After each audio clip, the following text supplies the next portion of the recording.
Muito obrigado, senador Roberto Rocha. Quero cumprimentar ao senhor, quero cumprimentar o deputado Raul, que também é aqui do Paraná, Bernardo App, os demais especialistas que estão hoje nos ajudando com o seu conhecimento, o seu estudo profundo sobre o tema. Apenas, senador Roberto Rocha, para dizer o que todos já sabem, né? Desde 1988 é que se tenta fazer uma reforma tributária nesse país e não se consegue. Lula tentou, mandou acho que 2 ou 3 reformas, não foi aprovado. Fernando Henrique, antes dele, também tentou. E olha que eram presidentes que tinham ampla base parlamentar. E o próprio Congresso Nacional teve várias iniciativas de reformas que ora são aprovadas numa casa, não são aprovadas na outra, e o fato é que a coisa não anda e que o nosso, como diz o Raul, o nosso manicômio tributário só faz aumentar. Bom, eu sempre me pergunto o porquê dessa dificuldade. Por que é que o Brasil não consegue se entender no que diz respeito a uma reforma tributária? E às vezes, como ex-professor e ex-reitor que sou de universidade, muito acostumado a lidar com didática, fico pensando e fazendo uma comparação com os planejamentos que nós tivemos, com os planos que o Brasil adotou para combater a inflação. Todos se lembram do plano cruzado, todos se lembram, enfim, de sequestro de poupança e outras loucuras mais que os respectivos governos fizeram, seja no tempo do Sarney, seja no tempo do Collor, até que, enfim, uma equipe de gente muito competente conseguiu idealizar um plano real, que era uma coisa extremamente complexa. Eu sempre o comparo a um relógio de pulso. Fácil de lidar com ele, qualquer um entende como funciona um relógio. Mas montar um relógio, desmontar e montar um relógio é coisa para especialista. Então, eu acho que falta esse convencimento na reforma tributária. Falta uma reforma clara, que seja, claro, tenha todas as dificuldades inerentes ao tema, que é extremamente complexo, mas que tenha uma faceta simples, que a população, os estados, os municípios, a indústria, a agricultura, o setor de serviço possam entender. Hoje, não é fácil entender as propostas que estão aí. O próprio governo, quando tenta fatiar, porque em princípio fatiar facilitaria a compreensão, mas não é isso que acontece. Veja essa tentativa do Guedes, essas duas tentativas do Guedes de reformas parciais, só fizeram complicar. Hoje há quase uma unanimidade nacional contra a reforma do imposto de renda, né? Dezenas de associações estão contra. E eu pergunto, e eu já desafiei o Raul nisso uma ocasião, e hoje eu divido esse desafio com os demais especialistas que estão aqui.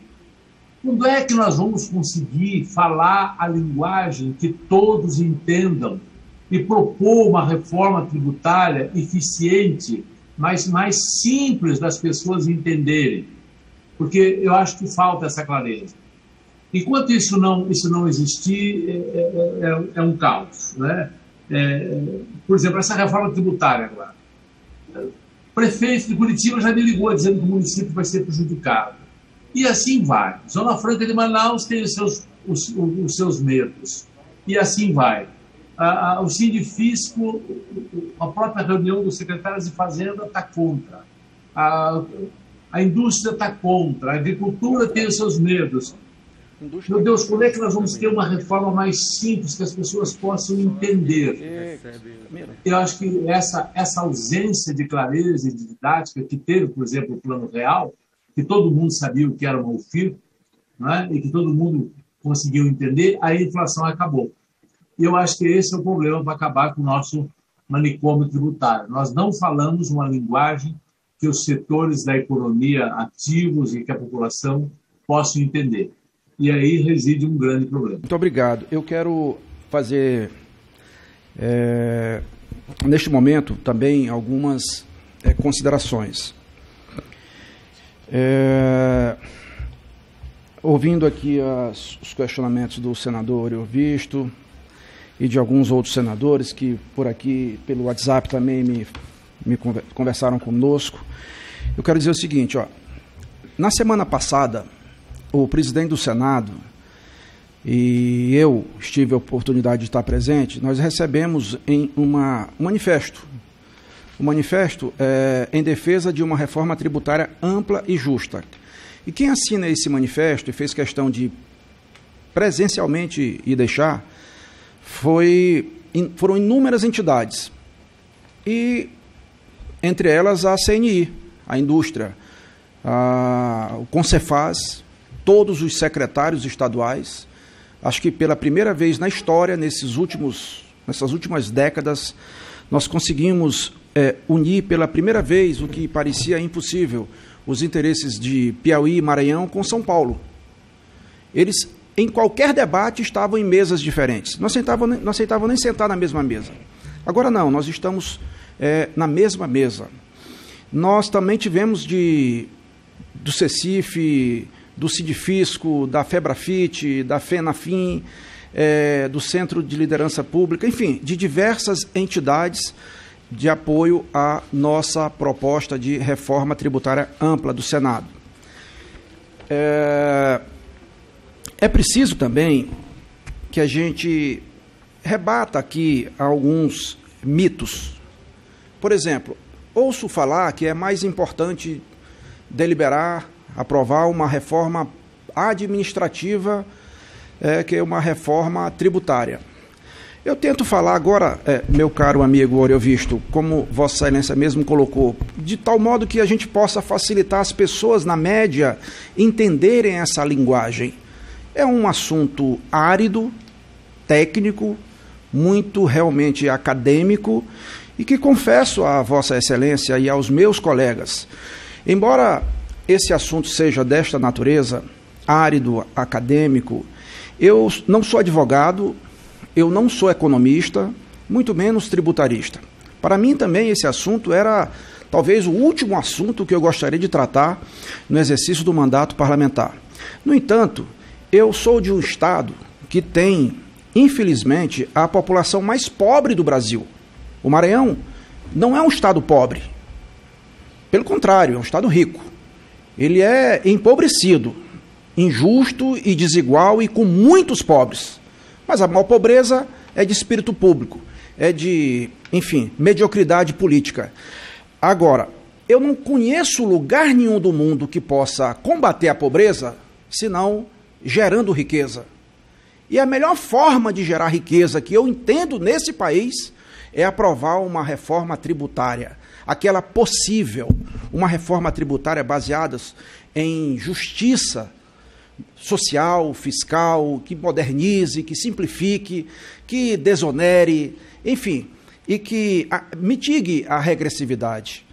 E eu estou aqui passando assim um pouco daquilo que eu aprendi nesse processo, nesse debate, nesses anos todos, e cada dia aprendendo mais e ouvindo mais, e cada dia mais convencido de que ou a gente muda o sistema tributário brasileiro, ou ele faz a gente mudar do Brasil.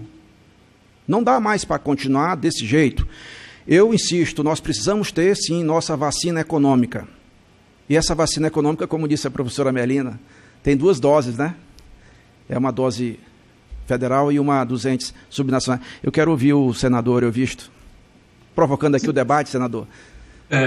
Senador Roberto Rocha, primeiro para parabenizá-lo pelo seu pronunciamento que acaba de fazer e para contribuir com ele. Em 2 pontos. Primeiro, quando o senhor disse que eu fui empresário, é verdade, eu fui empresário por 40 anos. Né? Eu nunca fui político, só me elegi agora na última eleição para o Senado. E já disse também que foi a primeira e a última, né? que vou concorrer. Mas, só a título de uma pequena história, eu tinha nos escritórios da minha empresa, era um grupo positivo, que tinha 10 mil funcionários, eu tinha 3 salas grandes destinadas exclusivamente a receber fiscais. Eu tinha uma sala para os fiscais do município, tinha vaga de estacionamento para eles, porque precisava ter, tinha uma sala para os fiscais da Receita Estadual e tinha uma sala para atender os fiscais da Receita Federal. Não que todas estivessem lotadas o tempo todo, mas inúmeras vezes eu tinha que ter advogados e contadores nas 3 salas, atendendo as 3 fiscalizações ao mesmo tempo. O senhor tem toda a razão do mundo ao citar esse manicômio que o Raul tanto fala, e que ele tem toda a razão também, e que nós precisamos encontrar uma saída. E ainda para ajudar na sua fala e para me somar a ela, senador Roberto Rocha, nós, como senadores, vemos, às vezes, colegas lá no Senado fazerem discursos apaixonados, querendo criar mais um tributo. Por exemplo, imposto sobre grandes fortunas. Vão lá e fazem um discurso que comove todo mundo. Tem alguns que quase chegam a chorar. Vamos criar mais um imposto. Aí vai outro lá e diz assim, não, vamos criar um imposto sobre heranças. Aí vai outro lá e diz, não, vamos criar mais um imposto. Agora o governo está dizendo também sobre a distribuição de lucros e dividendos. Ou vamos retomar o imposto o velho imposto da CPMF com outro nome, não é? Enfim, criar mais um imposto não é solução para coisa nenhuma. Criar mais um imposto é aumentar essa coxa de retalhos, que nós vemos aumentando os retalhos que são costurados a elas, como o senhor muito bem disse, desde 1988, essas mini-reformas. E nunca se para se fazer um exame global, como está propondo a reforma do Raul, como propõe também a reforma do deputado Bernardo App. Quer dizer, é isso que precisa, quer dizer, comissões de alto nível como essa, técnicos de alto nível, e pensar o sistema tributário brasileiro como um todo. E ainda insisto, se conseguíssemos pensar nesse assunto, e evitar a criação de qualquer outro imposto, porque nós já temos uma carga tributária total muito alta, né? 33% do PIB, e mais do que o governo fica devendo, ele consome quase 40% do PIB anualmente. Se conseguíssemos pensar isso, e se conseguíssemos ser um pouco mais didáticos, não é? Explicando o funcionamento dessa reforma que estamos propondo, eu acho que realmente faríamos história no nosso país, que há tanto tempo tenta e ninguém consegue. Senhor, está de parabéns pelo seu pronunciamento. Obrigado, meu querido amigo Oriovisto. Muito obrigada, senador. Vou só talvez fazer um parênteses relativamente aos comentários que o senador Oriovisto fez sobre a aprovação de reformas tributárias. As reformas tributárias, quando são amplas, custam sempre a aprovar. Portanto, o Brasil não é caso único nesta matéria. Comentando aí a questão colocada pelo senador Oriovisto, acho que o senador tem toda a razão. Como explicar para a população os benefícios da reforma tributária? Acho que esse é um grande desafio, senador, é um grande desafio. Eu diria aqui que nós temos 3 desafios. O primeiro desafio, eles têm que entender que eles estão pagando um imposto enorme no seu consumo sem saber que estão pagando. E como foi colocado aqui pelo deputado Raul, em alguns casos eles estão pagando 50% do preço ao imposto e não sabem que estão pagando. E mais, temos que conseguir mostrar que o que o pobre consome hoje no Brasil é mais tributado do que o que o rico consome. Porque, tudo bem, você tem a desoneração da cesta básica, mas em compensação a energia elétrica paga um imposto enorme, o telefone celular, a conta do telefone celular paga um telefone enorme, e portanto o pobre acaba pagando um imposto mais alto do que o rico. Esse é o primeiro item. Eu acho que é fundamental conseguir mostrar isso de forma didática. Eu acho que o segundo é mostrar que a ideia da proposta é uma regra para todo mundo, é uma regra só para todos. E não como é hoje no Brasil, que cada produto, cada empresa, cada estado, cada município tem uma regra diferente e que, na verdade, quem se beneficia é quem consegue se aproveitar melhor dessas regras ou conseguir a melhor regra para o seu negócio, mas não é a população como um todo. Então, a ideia de mostrar que vai ser uma regra só para todos. Todo mundo paga o mesmo imposto por igual como produz. E o terceiro ponto, que é o mais complicado e o mais importante, as pessoas têm que entender que a reforma tributária é um jogo de soma positiva, é um ganha-ganha, como diz o senador Roberto Rocha. É uma reforma em que todos ganham. Todos ganham. Não tem perdedor dentro dessa reforma. Não tem setor que perde, tem setor que ganha mais, tem setor que ganha menos. Não tem pessoa que perde. Tem pessoas famílias que vão ganhar mais, tem famílias que vão ganhar menos e as famílias pobres vão ganhar mais. E isso é uma coisa que nós precisamos explicar, porque não é tão fácil assim explicar para as pessoas por que simplificar o imposto, reduzir o custo burocrático, eliminar o custo que tem no investimento, nas exportações e eliminar um monte de distorções que existem, acabam beneficiando o crescimento. Mas tem que ser encontrada uma forma didática de mostrar isso, e ao fazer isso nós vamos explicar que todo mundo vai ganhar. Só para dar um exemplo, outro dia eu estava discutindo aqui, alguém falou, olha, você poderia explicar o seguinte, olha, se a reforma tivesse sido aprovada 15 anos atrás, 15 anos, segundos, o pobre no Brasil, hoje, que ganha R$1.000, estaria ganhando o equivalente a R$1.250. É isso. Essa é o efeito da reforma tributária. É isso que nós temos que explicar para as famílias pobres de uma forma didática. Se tivesse sido aprovado há 15 anos, em vez de aprovar agora, você estaria podendo comprar, teria R$250 a mais no seu bolso por conta da reforma tributária. É um desafio, sim. É um desafio não só com a população, com os próprios parlamentares, viu, senador? É um desafio grande que nós temos que enfrentar.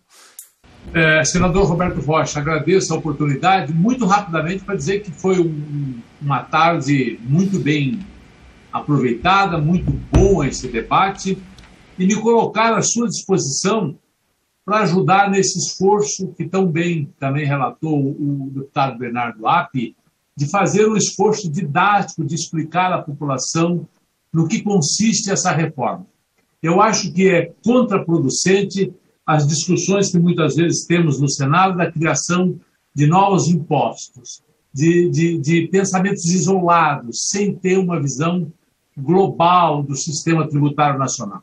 A reforma do sistema tributário nacional eu sou amplamente favorável e acho que está no bom caminho, e estou muito disposto a ajudá-lo em tudo que puder, no sentido de explicar não só para a população, mas cá entre nós, para os próprios colegas senadores e deputados que não têm nenhuma obrigação de entender do assunto, né? Muitos são médicos, muitos são advogados, muitos são industriais, ou enfim.